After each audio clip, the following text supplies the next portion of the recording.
은혜 받으실 하나님의 말씀, 고린도 전서 15장 10절의 말씀이 되겠습니다.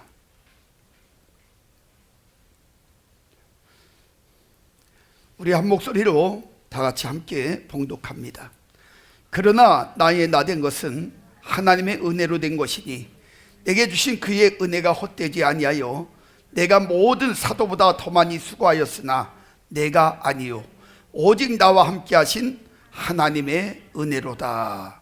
아멘. 자, 우리 양손을 가슴에다 대시고 이렇게 고백합시다. 하나님이 보실 때에 나는 두고 보기에도 아까운 사람이다. 하나님이 지으신 피조물 중에 내가 가장 귀하다. 할렐루야. 참 중요한 고백이에요. 여러분, 제가 이렇게 살면서 종종 앉아가지고 제 자신을 이렇게 들여다봅니다. 나를 이렇게 비춰봐요. 그래서 나는 내가 나를 많이 아는 줄 알고 그렇게 살아왔어요. 근데 요즘 가만히 내 모습을 들여다보니까요, 내가 나를 모르는, 내가 내 자신인데도 나를 모르는 부분들이 너무 많은 거예요. 내 인생도 내가 알 수가 없어요. 그래서 성경은 우리 인생이 한 치 앞도 내다볼 수 없는 안개 같다 그래요.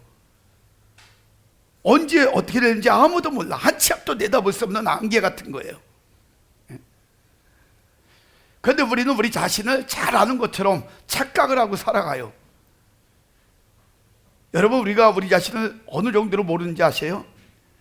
금방 하나님의 은혜 받아가지고 막 좋아가지고 하나님인데 이렇게 살겠어요, 그렇게 약속해 놓고 나서 문 열고는 무슨 일이 생기면 그거 다 잃어버리고요, 주님하고 전혀 상관없이 살아가는, 그러니까 자기가 그 뒤에 일어날 일도 하나도 모르는 이런 무지한 자로 살아가고 있어요. 이게 우리의 모습이에요. 우리 인생도 마찬가지입니다. 어제도 여러분 코로나 환자가요, 사망자가 80명이에요 하루에. 그러니까 그 사람들이 코로나로 죽을 줄 생각이나 했어요? 아니요. 어떤 사람은 백신을 맞았는데, 그 어머니가 백신을 맞았는데 멀쩡했는데 백혈병이 오면서 죽어버린 거예요. 제가 어느 의학 계통에 계시던 그 이제 분이 글을 써가지고 제가 그걸 봤어요. 얼마 전에 봤는데 뭐라고 하냐면, 이 백신이 사람의 세포를 이렇게 죽인다고 하더라고요. 서울대에 이제 어떤 그 의사인데, 유명한 의사인데, 그래서 그 가정은 어린아이부터 그 어머니까지 백신을 아예 안 맞았대요. 왜냐하면 그걸 통해 가지고 그 오히려 몸에 그 세포가 죽으면서 그 여러 가지 이제 백혈구가 죽고 막 그런 데는구만요. 그래가지고 오히려 몸에 이상이 올 것 같아가지고 못 맞게 했대요. 그러니까 우리는 알 수가 없다니까. 언제 어떻게 될지 아무도 몰라요. 그게 우리의 인생이야. 그런데요, 마태복음 10장 30절에 보니까 하나님께서는 우리의 머리털까지도 세심받으시는 분이라고 그랬어요. 우리는 우리 자신을 모르는데 하나님은 우리의 머리털까지도 다 세신다니까. 한번 물어볼게요. 머리털은 고사하고, 자, 여러분이 이렇게 눈을 깜빡깜빡거리는데 위에 눈꺼풀 있잖아요. 여러분 눈에 눈꺼풀, 그거 사실 몇 개 되지도 않아요, 그렇죠? 근데 그거 눈꺼풀 몇 개 되는지 아셔요? 그것도 몰라 우리는. 근데 하나님은 우리의 머리털까지 세심받는다 그래요.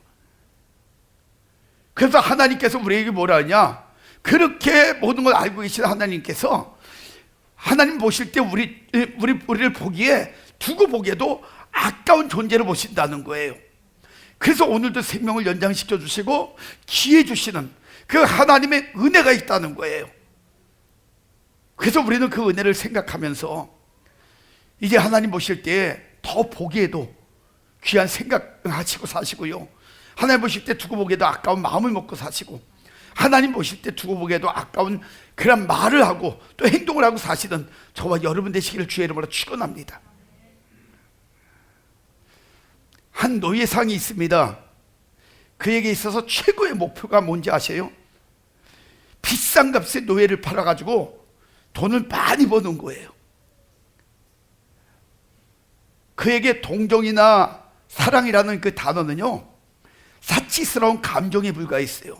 어디 가면 많은 사람들이 그를 뭐라 하냐면, 저 사람은 냉혈인간이래. 냉혈인간. 아주 감정이 없는 냉혈인간이라는 거예요. 그렇게 소문이 났어요. 그렇게 불렀어요. 그런데 어느 날 그의 마음속에 복음이 들어갔어요. 그는 죄를 물던 자신의 그 모습을 이렇게 들여다보면서 비로소 자신이 얼마나 큰 죄인인지 악한 자인지를 깨달았어요. 그래가지고 그 모든 것들을 마음 정리를 하고요, 그가 신학교를 가가지고 목사가 됐습니다. 그런데요, 그는 평생 그 목회자의 권위가 그 목사의 그 가운입니다. 예복이에요. 근데 평생 목사의 권위인, 자신의 그 권위인 그 목사 예복을 한 번도 입지 않았다 그래요. 그리고 그는 예배 드릴 때도 노예복 있잖아요. 자기가 노예를 팔았었잖아요. 노예 장사를 했었거든요. 노예복을 입고, 그리고 설교를 하고, 노예복을 입고 예배를 인도하고, 이렇게 해서 평생을 산 거예요. 사람들이 참 아이러니했어요. 아니 목사인데 왜 저렇게 살까? 그래서 한번 물어봤어요. 아니 목사님, 왜 목사님은 그렇게 노예복을 입고 평생을 사십니까? 그런데 그 사람이 뭐라고 대답했는지 아세요? 이런 이야기를 했어요. 죄의 노예였던 나를 구해주신 하나님의 은혜가 너무너무 고맙기 때문이요, 은혜를 잊지 않으려고 나는 노예복을 입고 사는 것이고, 그리고 이야기를 하더라는 거예요. 그 은혜를 잊어버리지 않으려고.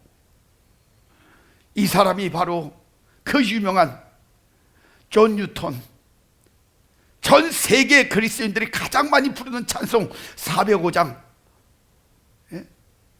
어메이징 그레이스, 나 같은 죄인을 살리신 그 곡을 지은 사람이에요. 그의 찬송은 불신자들의 영혼까지도 감동시키는 강력한 찬양이 되었어요. 우리의 삶뿐만이 아니라 많은 사람들의 삶을 변화시킬 수 있는 것, 그게 뭔지 아십니까? 그게 바로 복음, 곧 예수 그리스도의 은혜뿐이라는 사실을 여러분 믿으시기 바랍니다.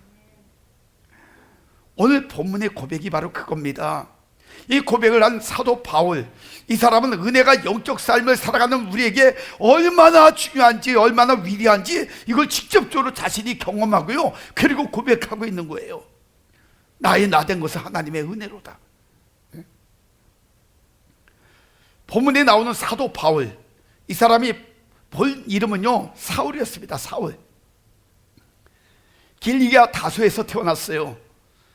그래가지고 그 베냐민 지파의 그 가문에 속해 있던 이런 사람인데요, 가말리엘 그러니까 학파, 그러니까 최고의 학문을 가리키는, 거기서 공부를 하면서 수재 중에 수재입니다. 그래서 오직 가면 많은 사람들이 얘기할 때는 박박사라는 이야기를 해요. 요즘 말로 이야기하면 박사가 박사를 가리킬 정도로 그렇게 대단한 사람. 거기다가 또 로마의 시민권을 가졌어요. 로마의 시민권이란 건 어느 정도냐면요, 그 로마가 그 시대에는 가장 강력한 그런 나라였었어요. 그 시민권을 가지면 보호를 받는데, 그리고 그 로마의 모든 영향을, 그러니까 혜택을 다 받는 거예요. 그러니까 가장 대단한 그 시민권을 가진 거야. 요즘 이제 흔히 이야기하면은 왜 많은 사람들이 그 아메리카 드림, 왜 그래요? 왜 미국에 가려고 그래요? 미국이 강대국이거든. 그런데 거기서 보호를 받고 거기에 무난한 모든 혜택을 받는 게 대단하거든요.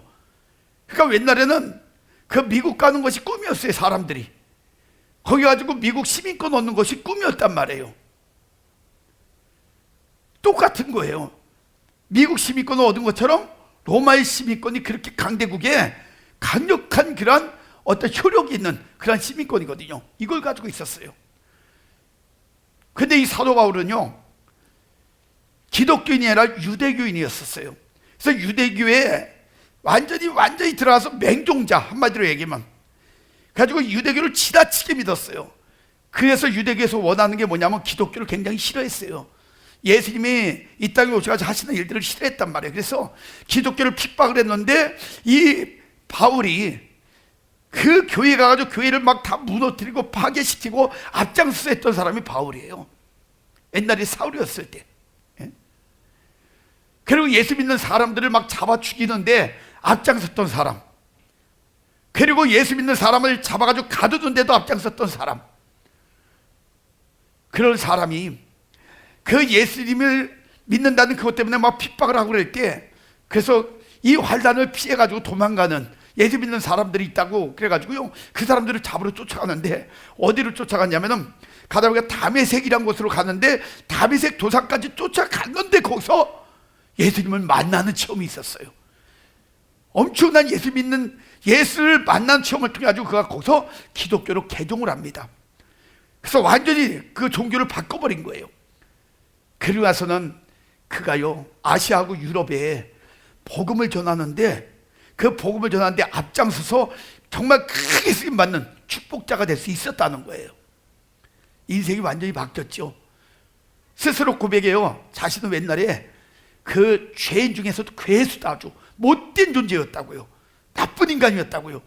그런데 그가 완전히 바뀌었다는 거예요. 변화가 됐다는 거예요. 하나님의 은혜로 예수를 만남으로 인해서 완전히 바뀌었다는 거예요. 여러분, 이 사람이 어떻게 이렇게 위대한 사람이 될 수 있었을까? 그 이유는 딱 한 가지입니다. 그의 고백 속에 나타나요. 나의 나 된 것은 하나님의 은혜로 됐다는 거예요. 그는 자신이 하나님의 은혜로 됐다는 사실을 깨닫고 분명하게 이야기해요. 여러분, 본문의 사도 바울이 나의 나 된 것은 하나님의 은혜라고 고백한 이 내용이 있잖아요. 이 내용에는 몇 가지 중요한 그러한 그 의미가 담겨져 있습니다. 그 중에 오늘 저는 여러분에게 첫 번째 의미만 말씀을 드릴 거예요. 자, 첫 번째 의미는 뭐냐면요, 주님을 확실히 만난 자의 고백이에요, 이건. 그래서 여러분, 우리도요, 주님을 확실히 만나야 이런 고백이 나와요. 내 인생이 하나님의 은혜로 지금까지 이렇게 살아왔다, 이거 고백할 수 있다니까요. 사도행전 9장 3절부터 5절에 보면요, 예수님을 만나는 장면이 나와요. 사울이 길을 가다가 다메섹에 가까이 이르렀어요. 제가 말씀드렸죠, 서두에. 예수 믿는 사람들을 잡아서 가두려고, 죽이려고 쫓아갔던 거예요, 거기 다메섹까지. 근데 다메섹의 길을 가다가, 거기에 가다가 벼랑간 호련히 하늘에서 강력한 빛이 내려오는데, 얼마나 강력한 빛인지 놀래가지고 자기가 엎드러진 거예요. 바싹 엎드린 거예요. 왜 사람이 놀래면은, 벼랑은 무슨 놀래면 엎드려가지고 절하다시피 하잖아요. 고개를 푹 숙이고 땅에다 파묻고. 이런 현상이 벌어졌어요. 그때 소리가 들려요. 어떤 소리가 들리냐? 사울아, 사울아, 내가 어찌하여 나를 핍박하느냐? 나를 박해하느냐? 그리고 소리가 들리는 거예요. 그러니까 이 사울이 대답합니다. 주여, 내시오니까. 그리고 이제 질문을 던져요. 그때 이런 음성이 들려요. 나는 내가 핍박하는 그러한 예수다. 네가 박해하고 있는 그 예수다. 여기서요, 사도 바울이 산산이 깨지기 시작해요. 왜 깨졌는지 알아요? 그동안 그는 유대교에 빠져가지고요, 그것이 제일인 줄 알고 예수님이 이 땅에 육신을 입고 오셨다는 거 믿지 않았어요. 예수님이 모든 사람의 죄를 위해서 십자가에 죽으셨다는 거 믿지 않았어요. 예수님이 부활했다는 거 믿지 않았어요. 그래가지고 가짜다, 그래서 예수 믿는 거 저 거짓말쟁이들이다, 사기꾼이다, 저거는 잡아주게 된다, 이렇게 가지고 사람들을 핍박하고 교회를 무너뜨렸는데, 세상에 그 부활하신 예수님이 형체는 없는데 음성이 들리면서 거기서 그 빛을 통해 가지고 엄청난 체험을 한 거예요. 상상도 못할. 거기서 예수님에 대한 것을 깨달았어요. 진짜 부활하셨구나, 진짜 계시구나, 이걸 거기서 깨달은 거예요. 그래서 완전히 거기서 폭삭 깨진 거예요. 지금까지 가지고 있었던 자기 생각, 지금까지 가지고 있었던 자기 사상, 지금까지 살아왔던 자기 잘못된 삶, 이걸 여기서요 비로소 깨달으면서 완전히 거기서 바뀌어버리기 시작한 거예요. 자, 여러분, 다메섹에서 이런 체험을 통해 가지고 주님을 만난 그 바울은요, 사도행전 15장 11절에 보면, 또 에베소서 2장 5절에 보면 뭐라고 얘기하냐면 이렇게 이야기해요. 나는 하나님의 은혜로 구원을 받았다. 내가 구원받은 것은 하나님의 은혜다. 이렇게 지금 이야기를 하고 있어요. 성경에 주님을 만나 은혜 입은 사람들 정말 많습니다. 그런데 그 중에 큰 변화를 받은 사람들, 체험한 사람들 몇 사람을 저한테 이야기하라면, 저는 늘상 이야기하는 건 사람 중에 첫 번째 사람이 누구냐면 7 귀신 들렸던 막달라 마리아. 여러분 생각해봐요. 여자가요 7 귀신 들려가지고 그리고 살았어요. 7 귀신이라는 건 귀신에게 완전히 사로잡혀 산 사람이에요. 그러니까 정신적으로, 환경적으로, 사회적으로도요, 그 완전히 사람들로 하여금 정신 이상자, 미친 사람 취급받던 사람, 그래서 사람들이 그 외면하고 배척했던, 그래서 정말 처절한 인생을 살았던 여자가 막달라 마리아였었어요. 어떻게 목사님 그 여자에 대해서 이렇게 잘할 수가 있어요? 아, 진짜요? 어떻게 알 수 있어요? 아니, 알 수 있어요. 어떻게 할 수 있느냐 하면 간단합니다. 마태복음 8장 28절부터 34절, 그리고요 마가복음 5장 1절부터 20절에 보면요, 가다라 지방의 거라사라는 그곳에 여러분 귀신 들린 자들 있잖아요. 군대 귀신 그 걸린 사람들이 거기 있었어요. 근데 그들의 현상을 보면요, 그 내용이 나오잖아요.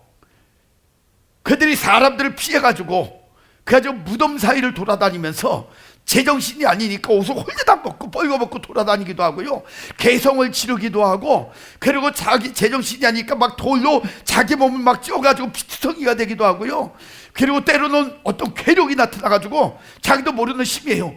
그래가지고 쇠사슬을 묶고 막 쇠사슬을 끊어버리는 괴력도 있고, 사람들에게 공포와 두려움을 주고, 그래서 사람들이 피해 다니는 이런 삶을 살았던 것이 귀신 들린 사람의 특성이에요. 그럼 막달라 마리아도 7 귀신 들렸다면 그와 똑같진 않겠더라도 비슷한 현상들을 가지고 있었다는 거예요. 이렇게 비참한 인생을 살던 막달라 마리아에게 예수님이 찾아오셔가지고 그를 만나주시고 그의 육체와 영혼을 괴롭히는 더러운 귀신을 쫓아내 주셨으니 그가 얼마나 큰 은혜를 입은 거예요. 생각을 해보세요. 그러니까 성경에 보면 막달라 마리아가 그 은혜를 입고 너무나 감사하고 감격해서 자신이 가지고 있는 모든 재산을 다 정리해가지고 그걸 가지고 오직 예수님 복음만을 위해서 평생을 살았다는 그런 내용들이 나와요. 사랑하는 여러분, 하나님의 은혜를 받으면 이렇게 변화되는 거예요. 하나님의 은혜를 입은 사람은 이렇게 새로운 삶을 살게 되어지는 거예요. 이게 은혜 체험을 한 사람의 모습이에요. 또 예수님 공생애 동안에 35번의 기적이 있잖아요.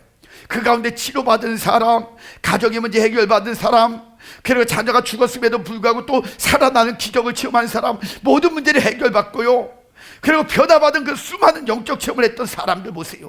얼마나 많은 하나님의 은혜를 받았어요. 인생을 비참하게 살던 사마리아 여인 같은 사람들, 또 육신을 위해서 살던 제자들, 오늘 본문에 나오는 바울 같은 사람들, 그 모든 사람들은 주님을 만나가지고 완전히 새로운 사람들이 되어서 주님의 은혜 속에 귀하게 쓰임받다가 그 천국으로 간 그러한 사람들의 삶이라는 거예요. 저는 목회를 하면서요 깨달은 사실 하나가 있습니다. 그게 뭔지 아세요? 진짜 믿음의 사람들은 주님을 만나야 되는 거예요. 그래야 새 사람이 될 수 있는데, 진짜 주님을 만난 그 흔적을 가슴에 채우고 살잖아요. 그러니까 이 가슴에 채우고 사니까 그 사람들은요 세상 것에 미련 없어요. 미련 없습니다. 왜 그런지 알아요? 빌립보서 3장 8절에 보면요, 그들은 예수님을 얻었거든요. 예수 그리스도를 얻고 그들은 세상의 모든 것들이 별 볼일 없다는 사실을 깨달은 거예요. 그래서 세상의 모든 걸 배설물처럼 여겼다 그랬어요. 사도 바울이 그 고백을 하잖아요. 그래서 사도 바울은요 갈라디아서 그 6장 14절에도 보니까 그는 평생 자랑하고 고백하는 게 그리스도와 십자가 외에는 결코 자랑할 것이 없다고 그렇게 고백을 하고 살아요. 그게 사도 바울이에요. 진짜 은혜를 받고 나니까요 세상 것 이것보다는 하늘의 것, 신령한 것, 이 영적인 것, 이것이 더 소중하다는 사실을 깨닫거든요. 그러니까 세상 것에 별 미련 없이 사는 거예요. 그런 사람은 병들어도 좋아요. 가난해도 좋아요. 인생이 좀 힘들어도 괜찮아요. 왜? 주님과 함께 사는 삶이 그것보다 더 행복하다는 거예요. 그게 은혜 받은 사람들의 모습이에요. 그 은혜의 흔적이 있기 때문에 인생을 함부로 살지 않아요. 그 은혜의 흔적이 있기 때문에 세상 것이 얼마나 험한 것들인지 깨달아요. 오직 하늘의 신령한 은혜와 기쁨의 삶에 목숨을 걸고 사는 이유가 바로 그런 거란 말이에요. 그런데 주님을 만나지 못한 자들의 그 모습들은 어떤 모습들인지 알아요? 그들이 하는 일들이 있어요. 마태복음 7장 22절 23절에 보니까요, 그날에 많은 사람이 나더러 이르러 주여 주여 우리가 주의 이름으로 선지자 노릇하고, 그러니까 목사 노릇하고 뭐 이런 거 얘기하는 거예요. 선지자 노릇하고 주의 이름으로 귀신도 쫓아내고 주의 이름으로 많은 권능을 행치 아니하였나이까. 그리고 와서 자랑하는 거예요. 자랑하는 거, 자기 자랑하는 거예요. 나 이런 자라고, 나 이렇게 했다고. 그런데 예수님이 거기 뭐라고 얘기하는 줄 알아요? 나는 너희들 도무지 모른다. 너희들 도무지 모른다. 이 불법을 행한 자들아, 내게서 떠나가라. 그리고 책망을 하셔요. 여러분, 지금 시대가 이런 시대예요. 예수님의 이름을 가지고 그리고 사람들이요 불법을 행하며 사는 시대.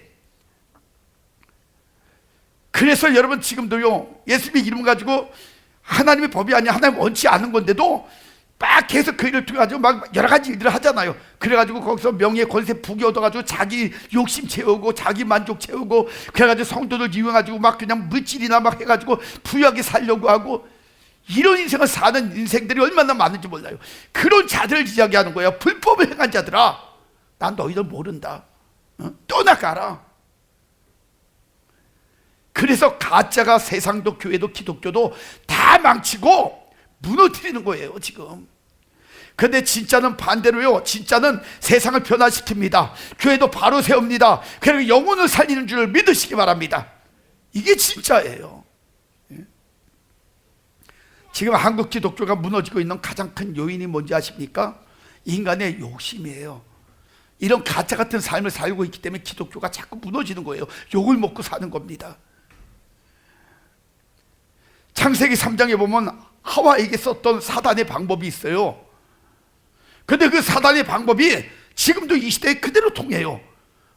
먹음직스럽고 보암직스럽고 보기에도 탐스럽고 다 자기 육적인 만족을 위해서, 요거 지금 그대로 사단이 이 시대에 사람들의 생각과 마음에다가 여러분 씨를 뿌려놓고요, 그리고 자취상처럼 세팅을 해놨어요.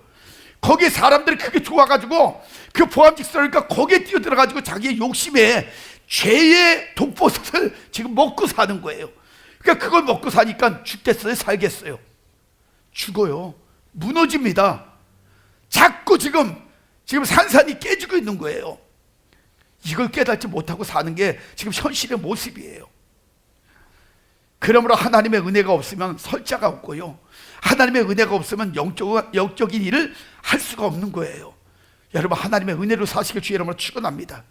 주님을 진짜 만난 사람이 있어요. 진짜 만난 사람은요 그 은혜가 무엇인지를 알고 살아요. 성경에 보니까 그 은혜는요, 첫 번째로 하나님께서 거둬주신 거예요. 에베소서 1장 6절을 말씀합니다. 이는 그의 사랑하시는 자 안에서 우리에게 거둬주시는 바 그의 은혜의 영광을 찬미하게 하려는 것이다. 하나님이 우리에게 은혜를 거둬주셨다는 거예요. 한 심리학자가 특이한 실험을 한번 해봤습니다. 어느 동네의 한 구역을 이렇게 정해놓고요, 그리고 집집마다 매일 $100씩 거기다 갖다 놓은 후에 그 결과들을 관찰하기 시작했어요. 여러분, $100면 얼마냐면은 지금 우리나라 돈으로 한 12만 원 정도. 이걸 집집마다 놓고 간 거예요. 그러니까 실험 첫날은 사람들이 뭐라 했냐면, 뭐야, 저 사람 미쳤나? 왜 여기 남의 집에다가 돈을 놓고 가? 그러면서도 집어가는 거야. 미쳤다고 하면서 집어가요. 사흘이 지났어요. 사흘 정도 지나니까요, 세상에 $100씩 집 앞에다 놓고 가는 사람에 대해서 막 소문이 퍼지면서 사람들마다 지금 거기에서 말거리가 됐어요. 떠들썩했어요 동네가. 그래서 한 2주 정도 지나갔어요. 2주 정도 지나고 나니까 현관 앞에 나와가지고 돈을 기다리는 사람들이 생겼어요. 그리고 셋째 주에 보니까, 셋째 주에는요, 이제 사람들이 돈을 받는 것을 조금 더 이상하게 여기지 않았어요. 그리고 넷째 주가 딱 되고 나니까 사람들은 당연한 것으로 여기고 돈을 집어갔어요. 그리고 나서는 실험 기간이 한 달이 딱 됐습니다. 그 학자가요, 돈을 놓지 않고 마을을 한 바퀴 돌았어요. 그냥 돈을 전혀 안 놓고. 그랬더니 지나갈 때마다 사람들이 쫓아와가지고, 왜 오늘은 돈을 안 주고 가냐고, 왜 돈을 안 놓고 가냐고 막 따지고 신경질 부리더래요. 예? 여러분, 가만히 생각해 보세요. 사람들은 이유 없이 베풀었던 은혜를 당연한 것처럼 생각하게 되었고, 고마워하기는커녕 오히려 주지 않는 것을 서운해하고 불쾌했다는 거예요. 이게 사람들의 모습이라는 거야. 거저 준 건데. 예? 여러분, 이 사건을 통해 가지고, 그 마을 사람들의 모습을 통해 가지고 하나님의 한량없는 은혜를 받으면서도 감사할 줄 모르는 우리의 모습, 이걸 지금 우리가 보고 있지 않아요? 예? 우리도 그렇게 하나님께서 거저 주신 은혜가 많은데 거기에 대해서 감사할 줄도 모르고, 때로는 우리가 원하는 걸 왜 안 주시냐고 따지고 원망하고 불평하는 우리의 모습, 이 사람들하고 똑같다는 거예요. 제가 설교를 준비하면서 내가 살아왔던 삶을 한번 이렇게 돌아봤어요. 여러 번 죽을 고비가 왔을 때마다 기적 같은 일들을 통해서 살아났어요. 그리고 천국과 지옥의 실체를 다 보여주시고, 또 우상을 섬기던 나를 부르시고, 이 시대의 교회가 무너지고 하나님 나라의 왕국이 사탄의 공격으로 큰 위기가 올 것을 미리 환상을 통해 가지고 저에게 다 보여주시고, 이 시대에 내가 해야 될 어떤 복음의, 주의 복음의 사명을 맡기시고 알게 하시고 그 일을 맡겨 놓으셨는데, 그런데 지금 세상 것에, 육신적인 가정에 이렇게 주저앉아 있는 내 자신의 모습을 하나님의 말씀의 거울 앞에서 이렇게 들여다볼 때요, 나는 너무나 더럽고 추한 인간이며 어리석게 살아왔다는 것을 뼈저리게 느끼고 있어요. 그럼에도 불구하고 하나님께서 나를 사랑하시고요, 나의 정체성을 지금도 똑바로 알게 하시고, 내가 하나님을 사랑하는 마음을, 더 뜨거운 마음을 주시고요, 복음 전하는 목사가 되게 해주신 것, 그 안에 살게 해주신 것, 이게 진짜 큰 은혜예요. 그래서 하나님께 찬양과 영광을 올립니다. 하나님의 크신 은혜를 입은 나는요, 앞으로 가면 갈수록 더 예수님과 복음을 위해서 더 뜨겁게 열정적으로 살 거예요. 깊이 깨달은 것은요, 이거예요. 신앙은 내가 사는 것이 아니에요. 잘 아셔야 돼요. 신앙은 내가 사는 것이 아니에요. 이것은 나 아닌 다른 나, 곧 하나님의 은혜를 입은 나로 사는 것이 신앙이에요. 이것을 언제나 점검하고 확인해야 될 그런 사항입니다. 바른 신앙생활은요, 나의 나 된 것이 나 아닌 하나님의 은혜로 된 나를 살도록 새 사람을 허락하신 주를 사랑하고 사모하는 삶을 살아갈 때 비로소 그것이 바른 신앙생활을 하며 살아가는 그런 모습이에요. 이게 진짜예요. 이게 첫 번째 은혜 입은 사람들의 모습이에요. 두 번째는요, 하나님의 은혜를 왜 주셨냐? 봉사하도록 주신 거예요. 봉사하라고. 에베소서 3장 7절의 말씀 보니까 이렇게 이야기해요. 이 복음을 위하여 그의 능력이 역사하시는 대로 내게 주신 하나님의 은혜의 선물을 따라 일꾼이 되었노라, 이렇게 이야기하고 있어요. 우리는 기억해야 됩니다. 하나님이 일꾼으로 불러주신 그 사명을 잃어버리는 순간에 그 사람은요, 호세아서 4장 6절에 뭐라고 얘기했냐면, 내 제사장이 되지 못하게 하겠다. 한마디로 이야기하면요, 하나님의 사람으로 안 쓰시겠다는 거예요. 하나님 버려버리겠다는 거예요. 그리고 네가 내 율법을, 내가 명령하고 원하는 그 말씀을 네가 잊어버리고 행치 아니하면 나도 네 자녀들까지도 싹 잊어버리겠다고, 다 버려버리겠다고, 외면해버리겠다는 거예요. 무서운 얘기죠. 그래서 하나님의 은혜의 기회가 올 때 하나님의 일꾼답게 살아야 되는 거예요. 그 기회 잃어버리고 나중에 후회하지 말고. 굉장히 중요한 음성이에요. 그래서 하나님이 우리에게 은혜 주신 것은 봉사하도록 주신 거예요. 세 번째, 하나님이 우리에게 은혜를 왜 주셨냐? 히브리서 13장 9절에 보니까요, 마음을 굳게 하시기 위해서 주신 거예요. 여러분, 은혜 받아야 사도 바울처럼 마음이 굳게 되어지는 거예요. 어떤 환난이 와도 흔들림이 없어요. 어떤 문제가 와도 흔들리지 않아요. 그래서 이렇게 이야기해요. 히브리서 13장 9절에 여러 가지 다른 교훈에 끌리지 말아라. 유혹이 많다는 거예요. 거기 끌리지 않는다는 거예요. 그러면서 마음은 은혜로서 굳게함이 아름답고, 자, 마음은 뭘로 아름답다고요? 은혜로 굳게 하는 것, 굳은 마음을 갖는 것. 그 뒤에 이야기가 또 묘한 이야기가 나와요. 식물로서 할 것이 아니니, 식물 먹고 마시는 것, 이런 육신의 것으로 하는 것이 아니라는 거예요. 식물로 말미암아 행하는 자는 유익을 얻지 못할 것이다. 이렇게 이야기하고 있어요.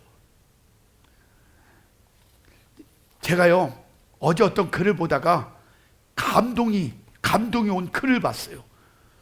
여러분, 그 아프리카 북동부의 인구 4,400만 명이 사는 그 나라가 하나 있어요. 수단이라고 들어봤죠? 수단이라는 그 나라가 있습니다. 이 수단의 의미는요, 그 흑인들의 땅이라는 의미를 가지고 있어요. 수단의 뜻이 그거예요. 흑인들의 땅.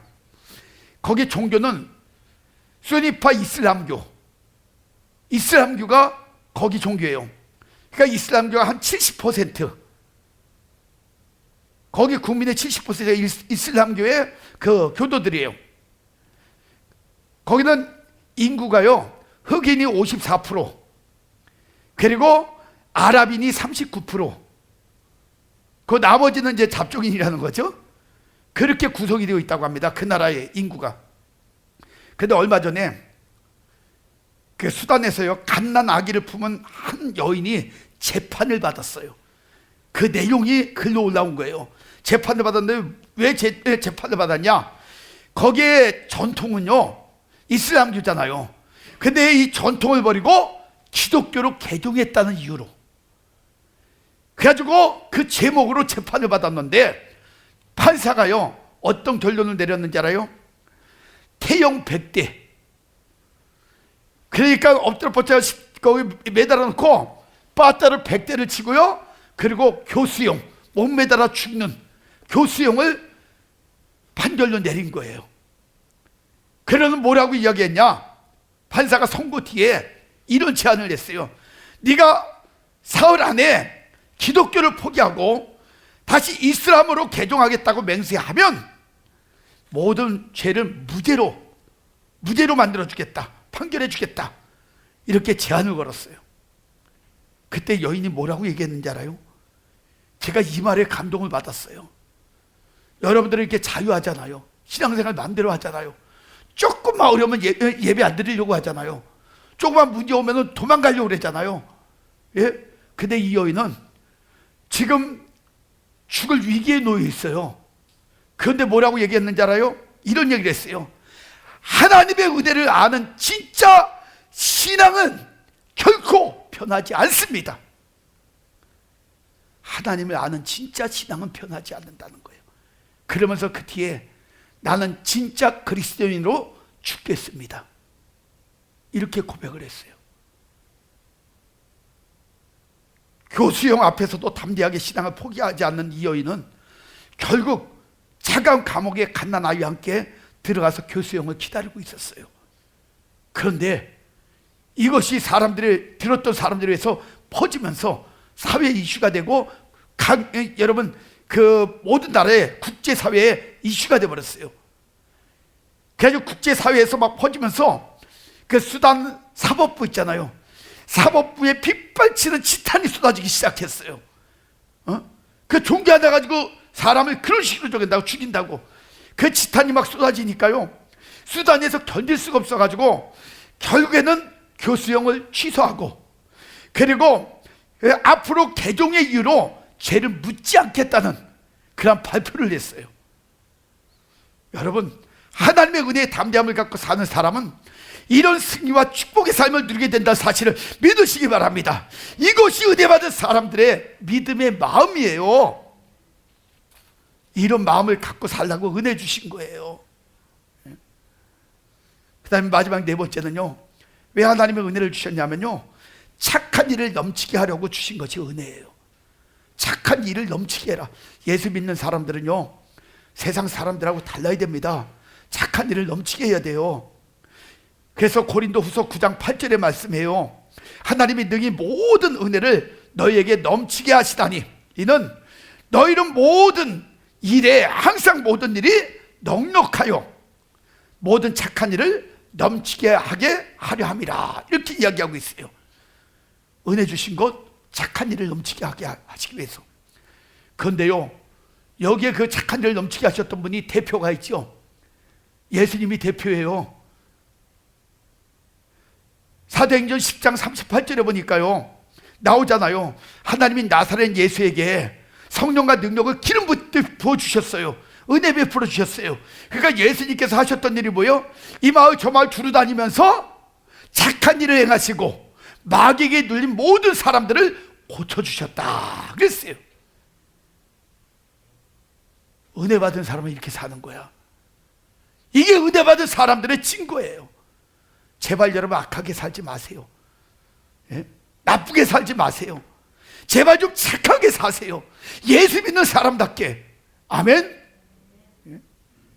결국 은혜는요, 우리를 하나님이 하나님의 형상대로 지으신 사람답게 회복시켜 주셔가지고요, 지금 이 시대에 우리가 감당해야 될 하나님의 일들을 이루어 갈 수 있도록 기회를 주셨다는 거예요. 이게 은혜를 주신 이유예요. 그러므로 사랑하는 성도 여러분, 저와 여러분이 진짜 하나님을 만났다면은 이제는 사도 바울처럼 하나님의 사람답게 은혜 속에서 삽시다. 그래서 이 혼탁한 그런 영적 전쟁의 시대에 인생을 좀 가치 있게 살아가면서 세상을 아름답게 살만하게 만들어간 거룩한 흔적을 남기고 살아간 믿음의 사람들 있잖아요. 그 믿음의 사람들처럼 그 거룩한 은혜의 행렬에 우리가 동참해서요, 이제 하나님이 주시는 축복, 하나님이 주시는 능력, 하나님이 원하시는 그러한 인생, 이런 멋진 삶을 살아가는 우리의 영풍의 성도님들이 다 되시기를 주의 이름으로 축원합니다. 그래서 이 말씀들을 이렇게 돌아보면서 우리가 찬양하고 기도할 때에, 하나님, 내가 진짜 은혜 받은 사람처럼 살기를 원합니다. 내가 하나님을 만난 사람처럼 살기를 원합니다. 단지 고백만 거짓말로 사람 앞에서 예수 믿는 척하면서 살아가는 게 아니라 진짜 예수님 만나서 그 예수님 때문에 내 인생이 변화되고 예수님의 새로운 삶이 되어서 살아가는 삶을 내가 살아갈 수 있도록 하나님 인도하여 주옵소서. 그 문제를 놓고 이 시간에 결단하며 살아가는, 고백하는 그러한 시간이 되겠습니다. 오늘도 하나님의 귀한 음성을 들었습니다. 은혜가 얼마나 귀한지, 진짜 하나님 안에 살아가는 사람들은 하나님의 은혜로 살아감을 깨달았습니다. 하나님, 이제 우리도 은혜 받았습니다. 그 은혜 갖고 살아가기를 원합니다. 지금까지는 하나님의 은혜 받았음에도 불구하고 무지하고 무력하고 무능하여 하나님의 은혜를 하나님 활용도 못하고 깨닫지도 못하고 그냥 자신의 뜻대로만 살아왔습니다. 그 결과가 수많은 위기와 어려움과 고통과 절망과 아픔이었습니다. 그러나 그 은혜로 회복하기를 원합니다. 은혜로 치료되기를 원합니다. 은혜로 새롭게 살아가기를 원합니다. 그 은혜 속에서 모든 것이 치료되게 하옵소서, 회복되게 하옵소서, 새로운 삶의 능력이 나타나게 하여 주옵소서. 그래야 은혜 받은 사람답게 하나님이 세상을 변화시키며 하나님의 일을 감당함으로 인하여 착한 일 속에 하나님 가정과 인생 또한 수많은 영혼을 살릴 수 있는 복된 삶을 살아가는 귀한 성도님들 되어지게 하여 주시옵소서. 하나님의 인격이 변화되기를 원합니다. 삶이 변화되기를 원합니다. 인생이 새로워지기를 원합니다. 사도 바울처럼 그래서 마지막 인생 멋지게 쓰임받고 하나님의 영광을 위하여 살다가 가는 그런 복된 인생들 되어지게 하여 주시옵소서. 그 은혜가 있는 곳에 하나님 다시 한번 새로운 역사가 나타나기를 원합니다. 하나님 기적이 일어나기를 원합니다. 능력이 나타나기를 원합니다. 표적이 나타나기를 원합니다. 은혜로 세상이 변화되어질 때에 하나님 모든 은혜 받은 믿음의 사람들을 통하여 또 하나님 이 세상의 모든 것이 살만 나는 세상, 또 하나님의 신바람 나는 세상들 되어지게 하여 주시옵소서. 그 일을 위하여 우리 성도님들이 쓰임받게 하옵소서. 이들의 그 간절함 속에 새로운 하나님의 역사와 은혜가 차고 넘치게 하여 주시고 더 많은 일을 감당하도 남을 수 있는 일꾼들이 되어질 수 있도록 주여 역사하여 주시옵소서. 영육과 안에 질병과 고통 가운데 있는 심령들이 있습니다. 주여 이 시간에도 하나님의 은혜가 필요합니다. 질병이 치료되게 하옵소서. 환경이 회복되게 하옵소서. 그들이 다시 영적의 강건함을 가지고 살아가는 복된 삶을 회복할 수 있도록 주님 역사하여 주옵소서. 또 하나님의 한 주를 세상 가운데 살아갈 때에 많은 일들을 겪을 터인데 오직 말씀으로 이기게 하시고 믿음으로 이기게 하시고 은혜로 견뎌낼 수 있도록 주여 역사하여 주시옵소서. 지금은 우리 구주 예수 그리스도의 은혜와 하나님의 그 크시고 만극하신 사랑하심과 성령님의 감화감동 대지 역사 충만하심의 은혜가 오늘도 하나님 앞에 살아가면서 귀한 은혜를 깨닫고 은혜 속에서 바로 살아가기를 원하는 우리 성도님들의 머리 위에 그들의 가정, 건강, 계획 그리고 모든 생업 위에 영풍월드 교회와 이 나라의 민족 전 세계 머리 위에 지금부터 영원까지 하나님의 축복이 함께 계실지어다. 아멘.